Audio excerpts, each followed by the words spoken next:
Is everybody ready to go? Good. Cool. Okay, then time starts now. Judges, when there is a humanitarian crisis underway in your own backyard, you don't sit back and do nothing. And you definitely don't sit back and do nothing when you and the rest of the world have something to gain from you ending that very humanitarian crisis. And it's for that reason that we could not be prouder to propose. Let's start on some quick stuff, top of case. There's very little to say here. We'll be doing most of our characterization of what the situation looks like right now in our actual case.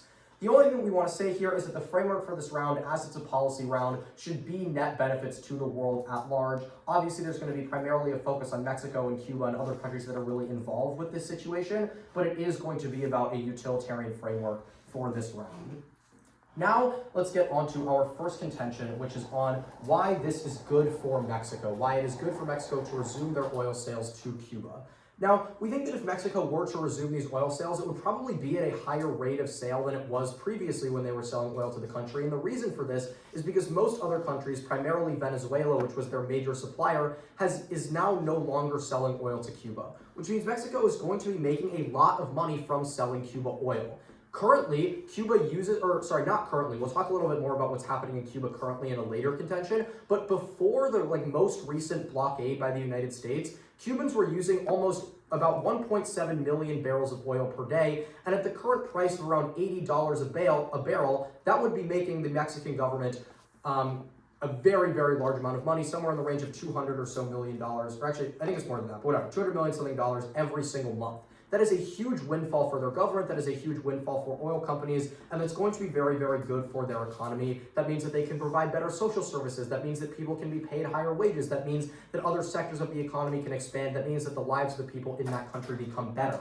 But we think that it also reflects really well on Mexico from a diplomatic lens. When they are helping out a country that is in their own region, in Latin America, in Central America, we think that that's very good for their image at a geopolitical level. The United States, which has typically exerted a really large amount of influence over this region, is starting to seem less and less reliable. It is unclear if they're willing to help their allies in Europe or Asia. We've seen them sort of depart and step away from the UN and NATO, and they even attacked Venezuela, which is in this region, which means that other countries in that area of the world are going to look for a large superpower to rely on. And while Mexico isn't a superpower, it is by far the largest country in the region and by far the biggest economic powerhouse in central and southern parts of North America. Basically anywhere in the Americas that is south of the United States, Mexico is the most powerful country. And we think that being seen as a nation that helps out those in its area in their time of need is going to be good for them. It's going to lead to better international relations, which is also good for their economy.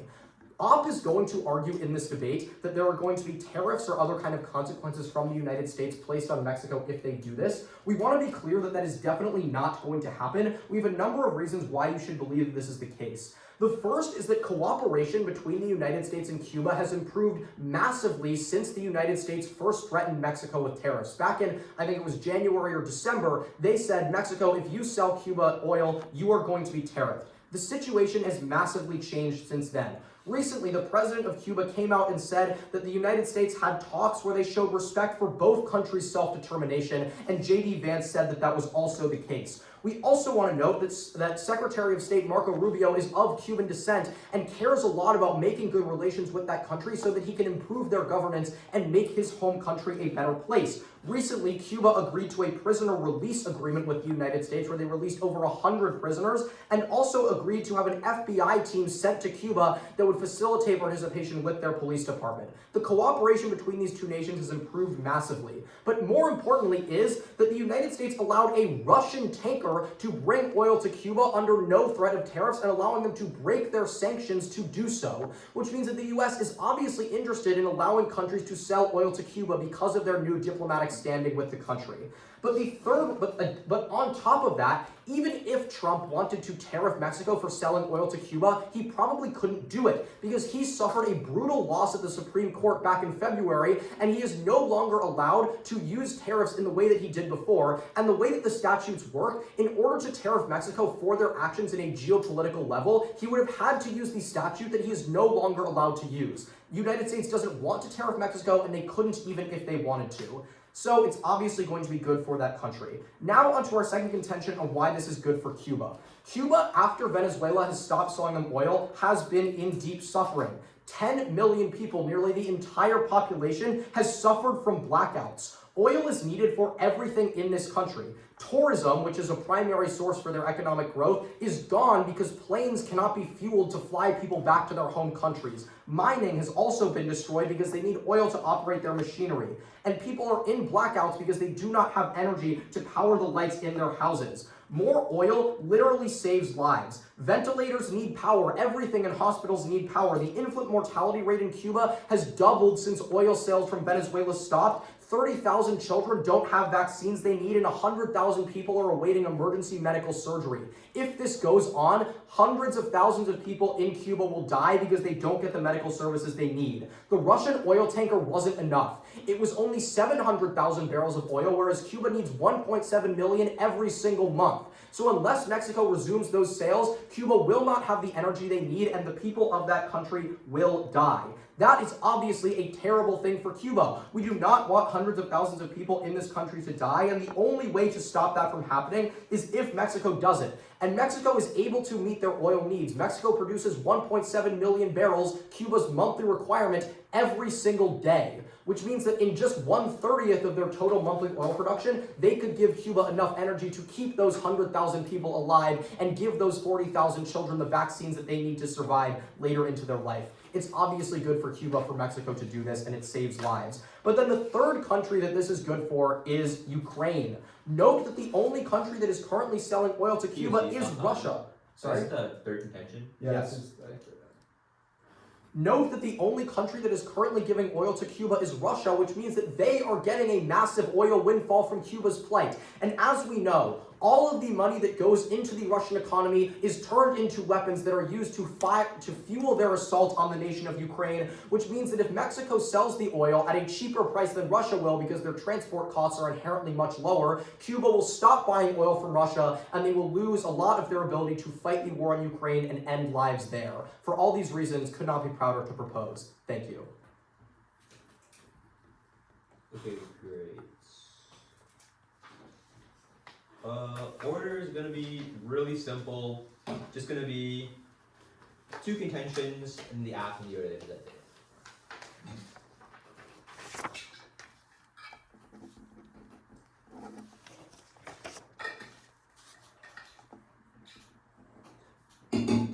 Time begins in 3, 2, 1, go. We can see the top of the case. No, she's there. Let's go to the first advantage. It's maybe at Cuba, or disadvantage. It's that Cuba is bad. A couple of points. The first one is that right now, oil is not the reason for Cuban quality of life being bad. And the reason is because oil is not the root cause of all the violent oppression that's happening in Cuba. A couple of statistics here. The A point is that inflation in Cuba was up 30% in 2025 while they were receiving oil. Oil shipments only stopped in January of 2026 when Trump went on his tariff spree. So that far before oil shipments stopped, Cuba's quality of life was still bad. The B point is that the population in Cuba has declined from 11 million to only 10.9 million, which is over 100,000 people that left Cuba in just the past year. The D point is that over 1 million Cubans have immigrated from 2021 to 2025 outside of Cuba. And the D point here is that 89% of Cuban families have lived in extreme poverty since 2025. Meaning that despite oil coming from Mexico into Cuba, all these issues of poverty still existed in Cuba, meaning oil is not the brink of Cuban quality of life. The second point here is the actual reason for Cuban quality of life is poor governance. A couple of warrants. The 8 points that Cuba has a ranking of 41 out of 100, where 0 is the most corrupt on this ranking. Meaning that the score has been rapidly decreasing and is well below the regional average of 48 in South America. I mean, the reason why Cuba is so corrupt is because of their authoritarian communist regime. The president, Miguel Diaz-Canel, is very authoritarian and censors the media frequently. Like, there's literally no access to independent media sources in Cuba right now because the authoritarian government is managing it so that only governmental sources are the ones providing information and to the citizens. The B point here, the reason why they don't receive any controversy is because they're being communist incredibly controversial and they have lots of human rights abuses, like the affirmation tells you. Cuba is a communist regime that has human rights violations, which denies them from foreign aid. Because if Cuba is such an unstable country, one, nobody wants to invest in them because you're going to lose your money, and two, organizations like the UN have basic standards for basic standards and requirements to actually receive aid in the first place. Because Cuba is kind of like this melting pot, it's like waiting to like a ticking time bomb. Nobody actually wants to invest in it. Over 50% of Cuban people also want a regime change, which proves the Cuban people themselves are also dissatisfied with the regime. Elaine, We think that when they receive aid, there's a couple things that happen when you receive aid in the affirmative world, and the main thing is that you're just going to endorse the bad actions of Cuba. Like, if oil is as important as the affirmation tells you, we think the Cuban regime is going to bounce back and become like slightly better. This is bad because the Cuban regime, we don't want it anymore. We want to get rid of it. We think that they perpetuate this authoritarian communist regime. Cuba is bad for like a lot of reasons. Cuba has a historical and contemporary record of torturing and arresting their own citizens, like after the 2021 protests against their own government. So because of these protests, we think that people suffer from torture and abuse. POI? Also, yeah. POI? Yeah. I'll take the NF, I like it there, I apologize. You know, there's also lots of forced labor and re-education camps in Cuba's history, leading to lots of death from overwork. The state controls over 75% of the labor force in Cuba, and most people are working for like pennies in the dollar for the products they're producing. We can also endorse Cuba has recently endorsed 6 decades of one-party rule. Like, there's literally no other political party in Cuba to even take power, and we think that this is uniquely because they crush all opposition in Cuba. So we think that starving Cuba out is for the best. We don't want to endorse long-term change. Like, even if Cuba is suffering in the short term, it's overall going to be net benefit if we can lead to a long-term regime change, because if we perpetuate the current regime in Cuba, it's just going to do more debts and more poverty. On this intention, we think that we actually bring change for a few reasons. The 8th point is that Cuba agrees to a compromise because they're dependent on oil. If you buy that Cuba is really dependent on oil, and it does help like the affirmation tells you, that means that they have a large incentive to actually agree to change and large incentive to compromise with the United States. We think that Mexico is over 44% of the crude oil that gets imported to Cuba, and they used to get the rest from Venezuela, but we all know what happened to Venezuela. It's under U.S. control now, so they're no longer shipping any oil to Cuba. We think that also Cuba, even if you don't buy that oil is key, which we tell you, we think that Cuba is going to be easier to change in our world because they have less opportunity for resistance because they're going to be poor because they don't have access to oil, which means we can have a regime change with a little less violence, a little less resistance. Again, I'll take it at the end of my time. I'll think it through. Okay. Second contention is on U.S. intervention in war. The first point is that Mexico's economy right now is good. We think the economies in the top 15 to 20 economies in the world is very steady and resilient. It's shown growth around 2 to 4% annually, and there's record low unemployment in Mexico at 2.9% only. Their GDP is also almost $2 trillion. The second point is that Mexico's economy is improving right now. The 8th point is that they're increasing foreign direct investment with a record high $40.9 billion in 2025. And we know if you invest in Cuba, which is like, if you start trading with Cuba, which is so volatile, it's only going to decrease. The B point is that wages increased by an average of 3.4 to 4.7% just recently in Cuba after they stopped importing their oil. The third point here is on U.S. dependence. We know that Mexico right now has a great economy, but is dependent on the U.S. for its growth largely. The B point is that it's the leading source of all the U.S. imports, which is in Mexico. The bilateral trade reached over $800 billion annually, with the U.S. being Mexico's largest trading partner.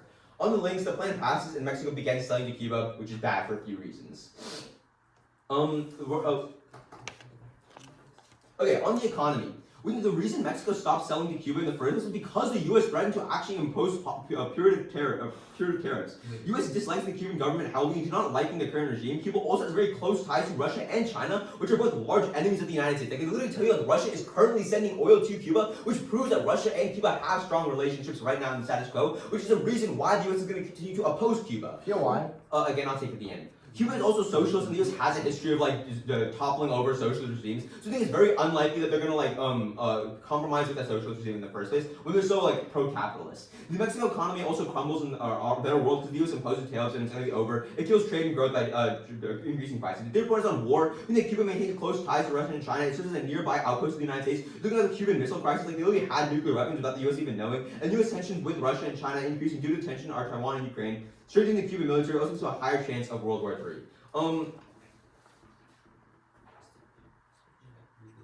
Okay, Cuba also ratified a 2025 military cooperation agreement with Russia, which proves Russian cooperation in Cuba. Both Russia and China sent large sums of money and aid to counteract the U.S. influence in Cuba. Russia and China are realizing the conflict between Cuba and the United States and want an outpost that is right next to the United States, which is why they're increasing their ties there, and is a warrant for why the United States is not going to have better relationships with Cuba. If Mexico turns away from the United States, they also just go to China. Look at the increasing of presence of China in like the South Latin America with Venezuela, Brazil, etc. With over $800 billion invested in 2024 by China. And when the United States loses power and influence, we're going to go to war. Look at the Monroe Doctrine, which is called the Donroe Doctrine nowadays, which emphasizes the United States controlling the Western Hemisphere as their sphere of influence. So you say PSC?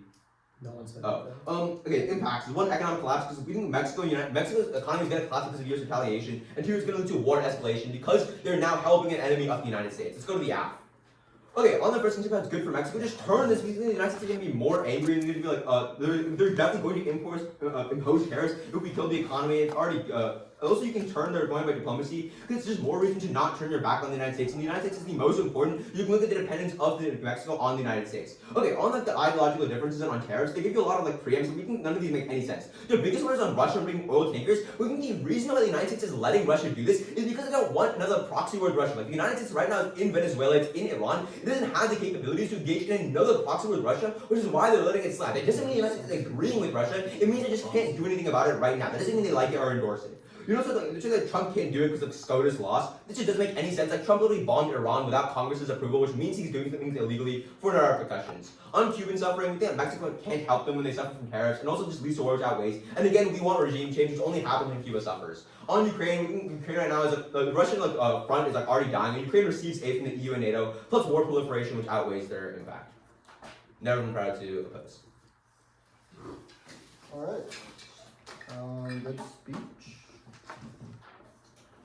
Is anybody not ready for me to begin? Yeah, 1 second. All right. Okay, I'm good. Okay. I'm going to start on Gov and then go to Op, and I'll end out my speech with Gov voters. Start my time in 3, 2, 1. Nothing on the top of case since Op concedes all of Gov analysis on the framework. Let's start on Gov C1 about Mexico and why it's good for Mexico.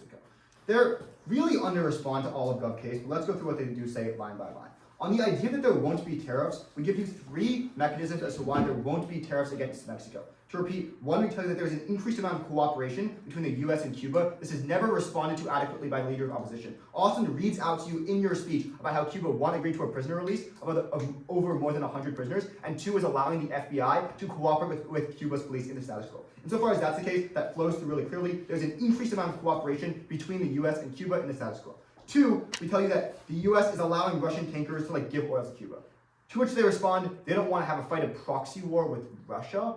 But this makes literally no sense. 1, the US is actively sanctioning Russia. 2, we tell you that there is no proxy war whatsoever. It's not as though Russia is fighting the US through Cuba. No, this was a relief mission sent by Russia that the US allowed into the country. The US intercepted the tanker and allowed them to reach Cuba. This was because the United States, as shown by their actual official statements, is allowing an increased amount of oil, an increased amount of cooperation into Cuba because of the increased social tensions there, as Austin already mentioned. Give me 1 second, let me finish this. 3, we tell you that the Supreme Court said no to Donald Trump's tariffs. To which they respond to, but Trump does illegal stuff all the time.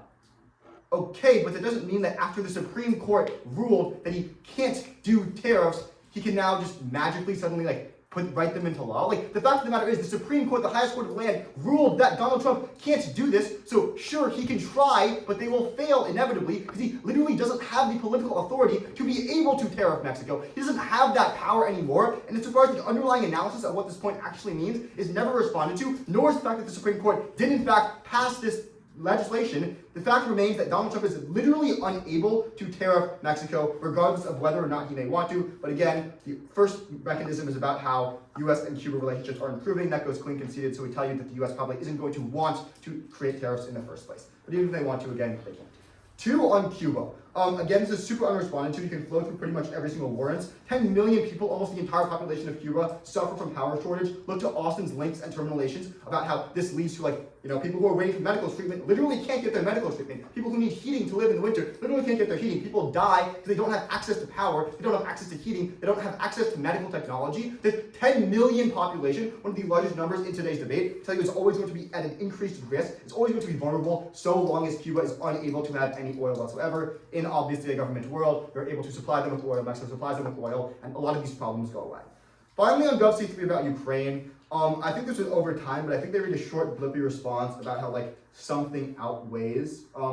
But again, that just goes to show they don't interact with any of the links whatsoever. Insofar as in the status quo right now, the US is allowing oil to be sold to Cuba, but in the status quo, the only oil being sold to Cuba is Russian oil. You're still buying the links that Russia is directly profiting from this proposal, and then using those profits to fund their war in Ukraine, 1 second, which is inevitably going to kill innocent civilians. Again, the analysis Austin gives you as to why Cuba would prefer to buy Mexican oil is clean drugged, which is that it's going to be cheaper because they are locationally more similar, and therefore the import costs are going to be much less. Like Cuba and Mexico are right next to each other, Cuba and Russia are across the planet. It's just going to cost more inevitably.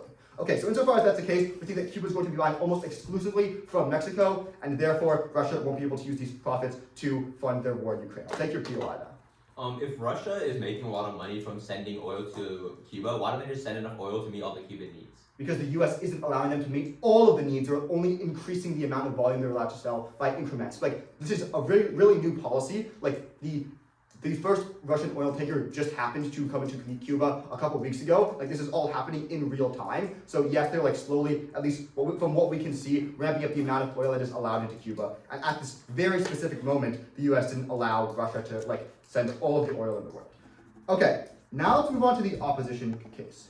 And I want to be very clear with my overarching response to this case, which is that ALT puts themselves in a huge double bind. They start off this contention by talking about how, oil isn't the root cause of anything. Inflation is up, the population has decreased, 89% of the country lives in poverty, it's really bad, and none of that's due to oil. And then they say, but somehow, if you get oil, everything's going to change in a massive way such that you can do all of these things and like have World War III. We don't think both can be true at the same time. Either oil is really important or oil isn't important at all. They have to pick one, they can't have it both ways. But let's get into line by line. Okay, one, on this idea of like things are bad in Cuba. Like, yes, things are bad in Cuba, mainly because of decades-long sanctions imposed by the US upon Cuba. But more than that, even if the country like wouldn't be perfect without any sanctions, which is true, and like in either world, it's never gonna be perfect. Like, yes, that's true, people are still gonna be poor in Cuba. Would you rather have them have power, have heat, have access to medical technology, or not? The debate is comparative. Sure, we're not arguing on the government side that we're going to have a perfect world, but what we are saying is it's going to be comparatively better. People are going to have access to heating, people are going to have access to medical technology, people are going to be able to feed themselves, have medical technology, and feed and clothe their children. That's the argument, that's the comparative, keep that in mind. Next, on this idea of like inflation is up and like this is only due to like other causes that aren't like sanctions. I want to be very clear, one of the biggest reasons for the amount of inflation and the amount of poverty in Cuba is because of the sanctions, is because the Cuban government has to overpay for every single product they buy, insofar as there's a huge amount of sanctions on them, they have to pay like an extra 50% on almost everything they buy. Next, on this idea of how like nobody wants to invest in Cuba, this just objectively isn't true. We can see this because Russia wants to. Mexico, in the status quo, is like looking for reasons to. Like, there are countries who want to invest in Cuba. They tell you themselves later in their speech that like Russia and China like want to invest in Cuba. Like, there are countries that want to invest in Cuba. Just because it is a communist regime doesn't mean that like there aren't people who think that there are economic opportunities there. And so far as that's empirically the case, we think it flows pretty cleanly to the government side that people do in fact want to invest in Cuba. Next, on this idea about how like you are going to be endorsing the bad actions of Cuba. Okay, I want to be very clear. Like, we don't agree with like the Cuban government and any of the atrocities they've committed, but the sanctions of oil specifically right now in Cuba is not like preventing the government from cracking down on their people. Like, the Cuban government in the status quo, without any of the oil that we are trying to give them, is able to do a bunch of really bad things. But also, the civilians are in terrible shape. So the fact of the matter is, you're not actually increasing any of the harm whatsoever if you give them oil. Like, if you look at the critical infrastructure that needs oil to function, it's like power plants. Like, yes, sure, maybe you can argue in some way, shape, or form that like the government can use power plants to crack down on people, but the government already has power.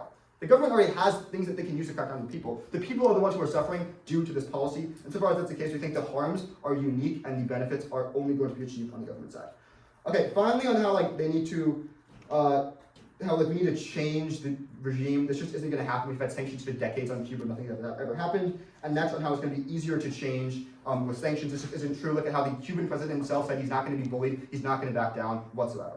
Okay, finally now on Option 2 on Mexico. They tell you one that Cuba's volatile. This just isn't true. Again, as I read to you earlier, people want to invest in it. But even we say you don't have to do this oil trading forever. Next, they tell you that like Mexico stopped because of U.S. threats. Cross-by, I told you earlier about tariffs. Finally, on like how there's going to be war and like all these like Russia-China things, they tell you that they already are able to crack down on the civilians, and that the only way that you are ever going to be able to stop other nations from inserting their influence on Mexico is if, or on Cuba, sorry, is if you allow Mexico to sell them the oil.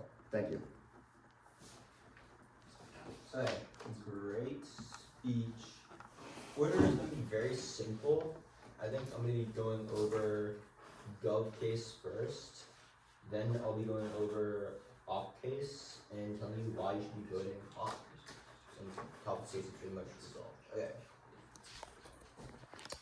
My time begins in 3, 2, 1. Okay, starting off with the intention about how this is good for Mexico, the only thing that they really decide to extend here is all the points about how tariffs don't happen. Okay, so basically, we're going to prove to you that tariffs do just objectively happen. They give you 3 main things. The first thing they tell you is there's more cooperation with like the FBI and prisoner release, etc. Then, the second thing they tell you, is Russian tankers are like, the U.S. is actively like sanctioning them, like allowing Russian tankers to come in. And the third thing they tell you is that SCOTUS said no, so it's illegal and Donald Trump can't do anything. So there's 3 main responses here. The first one is ideology comes first. They concede that Cuba is a socialist state, and they concede the warrants and all of the analysis about how the U.S. literally just hates socialism, they hate communist countries, and how they have a huge precedent of attacking these countries. We see that they also hate China relations, they hate countries that have relations with Russia. Look how they literally attacked Venezuela, they kidnapped the president, and forced them to sell oil to the United States because they refused to sell oil before. So we see that if Mexico does this, a very similar thing is going to happen, where the U.S. doesn't like this. Okay, on the second point about Russian tankers, they say that like, oh, this proves that the U.S. is okay with it. But they drop what my partner said about the U.S. doesn't want to fight another war. They can't afford to try and fight this defend this blockade against Russian armies, Russian Navy and China Navy, etc. Because that they can't do this, which is why they're saying, okay, fine, you can send us some tankers. But obviously, when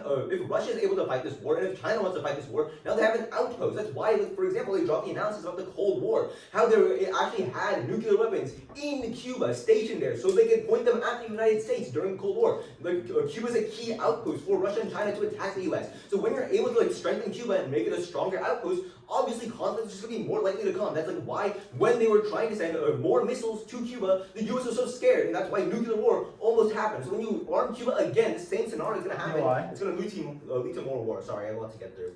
I'll take it at the end of my time.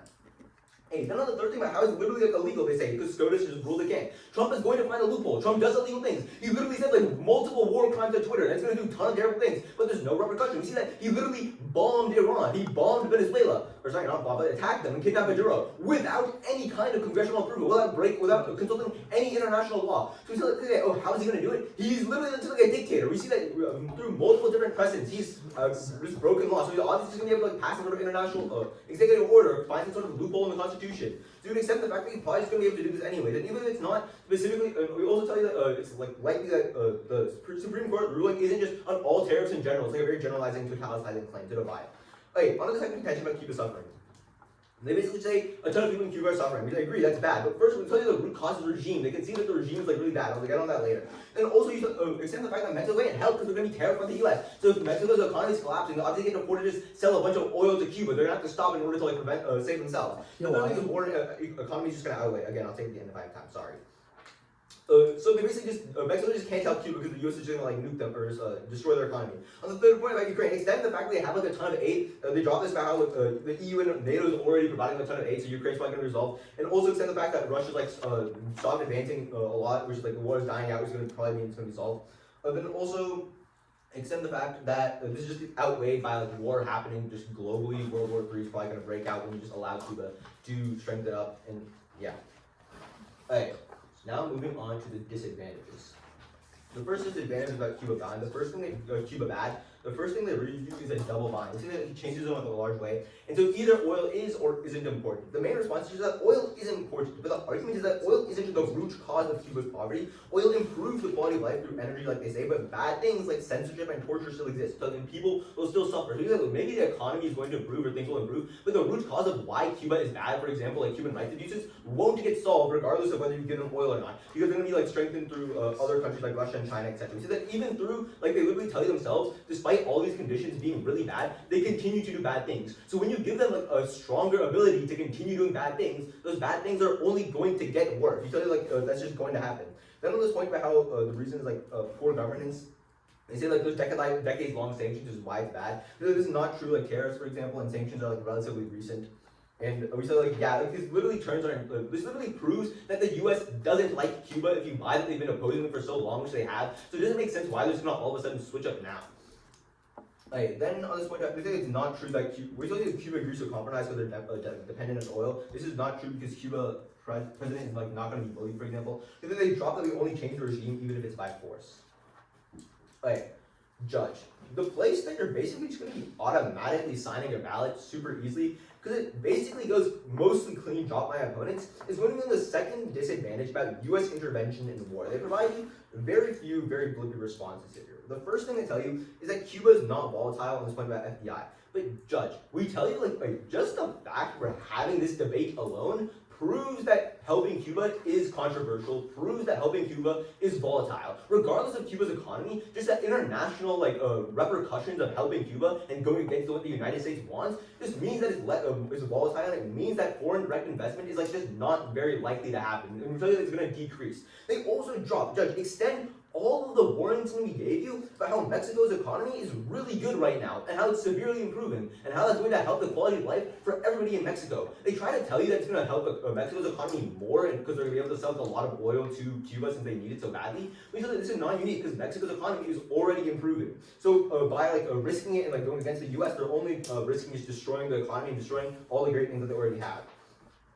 Then on the back, on this third content, also extend the economy point, how Cuba has close ties with Russia and China, which is one reason the U.S. dislikes them. They also dislike them because they're socialists, and they also dislike them because the current regime has been going against a lot of things the U.S. says. Extend the Bay of Pigs invasion, where the U.S. literally tried to invade Cuba, and these issues just haven't been resolved in the status quo. And extend the fact that Mexico is incredibly dependent on the U.S. Every single warrant I gave you about how they have bilateral trade of over $800 billion, and how Mexico is literally the leading importer of all U.S. goods across the globe. Those clean drop my opponents. You know that Mexico can't afford to even take a risk. Even if there's a 5% risk, 1% risk that this happens, that Mexico's economy collapses, millions and millions of people are going to die. And we know that risk is much greater than those small numbers because they're so clearly dependent on the U.S. And the U.S. is obviously just very volatile. They're probably going to attack. We see that being very trigger happy recently, especially with Iran and whatnot. Okay. On the third point about war, they basically just say you solve when they just think you can crack down on civilians and whatnot, and they solve Cuba through Mexico. But this doesn't really address the key points here.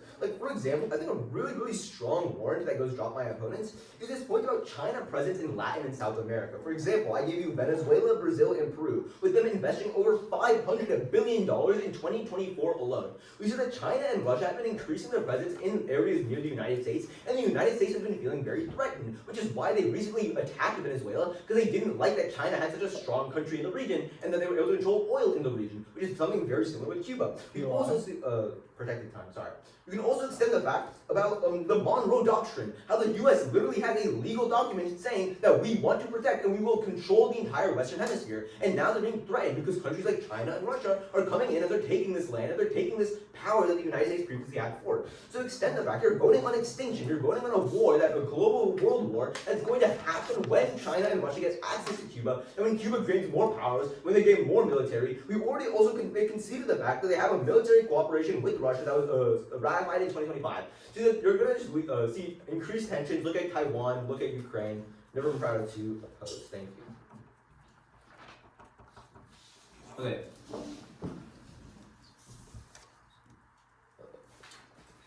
Order is going to be really simple. Just explaining why you got off.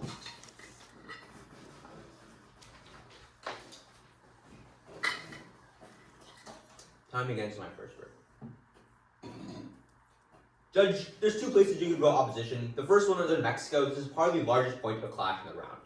Now, the question we need to answer is whether or not tariffs and backlash from the United States actually happens to Mexico. I think my partner does a wonderful job at defining, rebutting all three of their warrants, but let's go deeper into it. Why do they actually impose tariffs? The first one is ideology and international relations. They clean drop every single warrant about ideology. We tell you Trump is a madman. He doesn't care what the Supreme Court says, and you cannot buy the warrant that, the government is not going to let him. You're not supposed to be able to bomb a country without asking Congress, but he did it anyways. Where was the restriction of political power when he bombed Iran? There was no restrictions whatsoever. Trump has influence in the government, and if he wants to impose tariffs, he can. There's literally nothing stopping him, and they cannot paint the United States government as if this hilly-dilly thing you can just do whatever, hilly-dilly thing that just follows all laws and order. Trump can literally just do whatever he wants, and there has been a precedent of him doing whatever he wants. They don't give you a single example of Trump actually following any laws. He's literally a convicted felon too. He has a history of just breaking laws. Okay, then they completely misinterpret what Russian tankers actually do, and we can clean turn this piece of uniqueness to the opposition.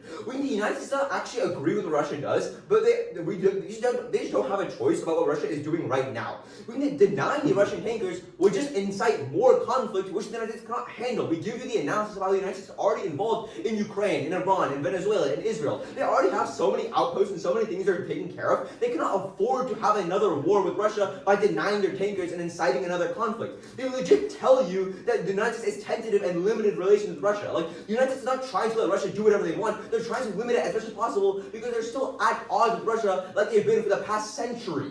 Then, the United States will never sit idly by while their enemies are interacting with Cuba. This is like a clean drop point, and it automatically zeroes any warrants they give you. Their status in relationship is worsening because Russian and Chinese relationships are strengthening with Cuba. Their own warrant about Russian tankers literally supports its own claim. We give you so many claims about Chinese investment in Latin America and so many other claims about how Russian and Chinese relationships are getting better now that they're not reliant on the US anymore, and the US is ostracizing them because of these sanctions and tariffs. This automatically means that you are buying at 100% solvency that tariffs happen on Mexico. This is the largest impact in the round because Mexico's economy collapsing means the debt of millions of people, and it means that Mexico in the long run is also going to suffer from a lack of US relations.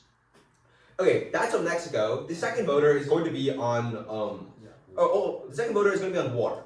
Mexico turns to Russia and China. When the United States ostracizes them and starts putting tariffs because Mexico needs to help their economy somehow. We give you this analysis. The B point is increasing presence here. We told you that China and Russia are already having an increasing presence in Latin America because the United States is at odds with so many Latin American countries. The United States is going to fight war due to feeling threatened, or Russia and China are going to attack due to the US and United States being weakened from these sanctions. Global war is a potential nuclear war, which means millions dead and the economy and global collapse. If not, it's probably going to link to extinction if Mexico, which is right next to the United States, starts fraternizing with the enemy. Okay. The other place you can vote off is going to be on the Cuban government. No matter what they tell you, they're probably going to end up going for some sort of analysis of like a try or die scenario, saying like, oh, Cubans need oil, thousands of people are dying. But we tell you, we clean turn this impact. Yes, Cuban suffering is bad, we don't want people to die, but a short-term regime is always going to be better than perpetuating a long-term oppressive system. Even if you buy their impacts that Cuba needs oil and people are dying, that is actually a net good because we don't want people dying for hundreds of years, we want people dying for maybe 1 year, and then the regime changes because they have no choice but to change the regime because they need access to oil. Yes, we concede oil is important, and because oil is important, that uniquely gives it an incentive for change in the Cuban government. Judge your clean voting opposition because we turn their impact on Cuba, and we tell you that tariffs happen inevitably because Trump is irrational and they're fraternizing with the enemy. That is my to oppose. Thank you. Okay. I guess there's no real order, but they told you why they won. I'm gonna tell you why they didn't. I don't know. Okay, are we ready? Cool. Time starts now.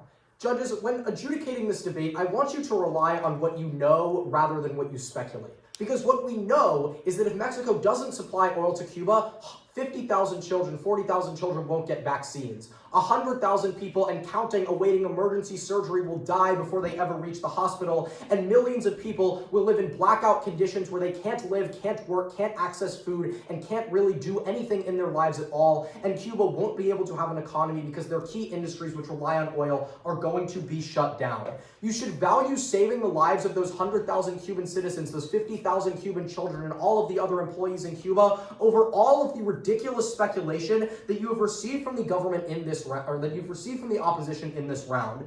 Let's start on their first collapse here, which was about the economic collapse of Mexico. You have to believe so much from the opposition, which you shouldn't believe any of it, in order to actually vote on this point. Firstly, you have to be almost entirely ignoring the points that we made about why these tariffs aren't going to come down. The most important of which being that the Supreme Court ruled that Trump cannot impose these tariffs. They told you, oh, Trump just does whatever he wants. Trump is ridiculous. But as Campbell showed you very clearly, Trump does not have the authority under law to impose these tariffs. Trump has never actually directly defied a Supreme Court ruling. There are limits on his power that exist in the United States government. He can't just do this. But more importantly, we know that he wouldn't want to anyways because he is allowing oil into Cuba from Russia, which we're going to talk a little bit more about in a second. And also he has said that he is actively looking to cooperate with Cuba in a way that, quote, respects their self-determination. He does not want to impose these tariffs, and he can't anyways. But even if you buy that this is going to happen, there isn't going to be some mass economic collapse. They don't warrant to you why this would happen, and it will never be at the scale of what is happening in Cuba right now. The most large estimates say that 1% increases in unemployment leads to 5,000 deaths, which means that Mexico's unemployment rate would have to jump to 25%, the highest in the world, to match the level of death that is going to happen in Cuba if they don't supply that oil immediately. So this economic collapse, one, isn't going to happen because the tariffs aren't going to happen, and they don't even warrant why this would lead to some crazy, massive economic collapse. Sure, they will suffer from some lost revenue, but they're obviously going to survive. And even if it happened, it would have to happen at such a massive historic level that they don't tell you it will in order to reach the level of impact at which it would outweigh the harm that they are stopping in Cuba by selling them oil. You're voting on saving lives in Cuba over stopping an economic collapse in Mexico because that collapse is never going to materialize. But then, you're voting on saving these lives in Cuba over their argument about regime change because they drop some really, really important arguments here. The first is that Campbell tells you that the government in Cuba still has everything they need. There are blackouts for the people, but the government still has guns, they still have the ability to crack down on protests, and the people are hindered from fighting their government when they don't have oil. We tell you all of this, and it is dropped by the opposition. A world in which the country is brutally underfunded, but the government has control of the very few resources that there are, is a nation in which it is almost impossible to actually push for regime change. And Campbell told you that the president proudly said he refuses to step down in the face of any consequences, which means that that regime change that they are telling you is going to happen is never actually going to happen. And more importantly, this country has had a stranglehold communist oppressive regime for over 80 years, and OP never tells you why this situation is unique or powerful enough to actually lead to that regime changing. And the reason why is because it's just not. You are not going to see that kind of regime change, and even if you do, they don't explain to you why it leads to a level of suffering that is anywhere close to the level that we're seeing in Cuba right now. Sure, a communist regime is bad, but for the last 80 years, people in Cuba have been getting emergency surgeries that save their lives. But if Mexico doesn't give them oil, then they won't, and people will die, and that's what you should be voting on. And then the final voter that you get from OP that still doesn't do nearly enough here is this idea that there's going to be some kind of massive proxy war in the region. But they drop Campbell's incredibly important argument here, which is that Mexico selling oil to Cuba decreases their reliance on Russia because they stop buying oil from Russia. That means that Russia's foothold in the region is actually decreased when Mexico starts selling them oil. But more importantly, the idea that any Russian or Chinese influence in this region will lead to a proxy war is totally unwarranted. Russia is not wheeling out their aircraft carriers down to Cuba, and neither is China. And the idea that, there is some huge tension in this region, it's just not true. The United States let Russia bring in an oil tanker. That shows the kind of tension that they're claiming doesn't really exist. Don't buy that there's going to be some speculative, crazy proxy war. Believe what you know, and believe that if Mexico does not supply this oil, then Cubans will die and their economy will be worse. Save lives, vote Go. Thank you. Good round, guys. Good round.